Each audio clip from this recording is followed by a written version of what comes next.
My name is Howard Danzig. I'm president of Employers Committed to Control Health Insurance Costs.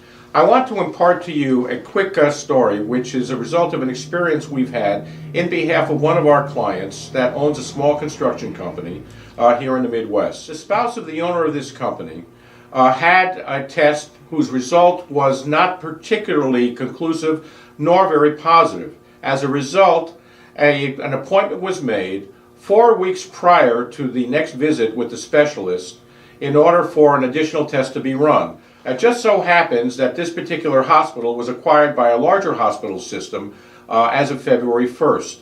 As a result of that acquisition, unbeknownst to all of us and unbeknownst to them, the network affiliation, which had been in place for years and years and years, was no longer in place because the people at the network couldn't get along and come to an agreement with the people at the new ownership of the hospital. The night before, practically, this individual was supposed to be at the specialist for the next test. They received a call from the provider canceling their appointment. Why?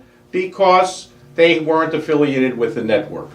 And therefore, the next day, they are directed to a hospital that's in a community about an hour and a half away. In one community, the hospital was in the network, but the provider wasn't. The next community, the provider's in the network, but the hospital isn't. The next community, neither the hospital nor the provider's in the network, and on and on and on and on. Is I contacted the president of the hospital that they went to originally directly and spoke with him directly and indicated to them that they're in the business of providing health care, not in the business of sitting in a boardroom arguing with each other as to who's going to do what and who's going to pay what and how they're going to get priced according to what the network wants versus what the hospital system wants, and on and on. In the meantime, the people in the community who paid good money for their coverage couldn't get access to the health care in their own community.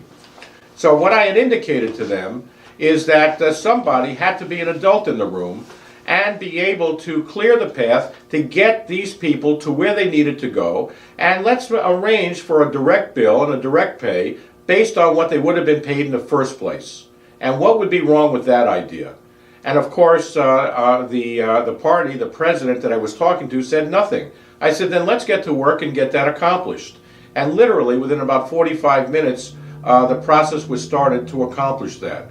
If stories like this don't make us angry to the point where we demand something else to happen, and that means get rid of all the people interfering with this, because the only people that can straighten it out are people like you and me, who are the consumer, talking to people like the doctor who runs the hospital, who wants to provide health care, who doesn't want to be in the middle of all this, and talk to each other and eliminate everybody else. Thank you very much.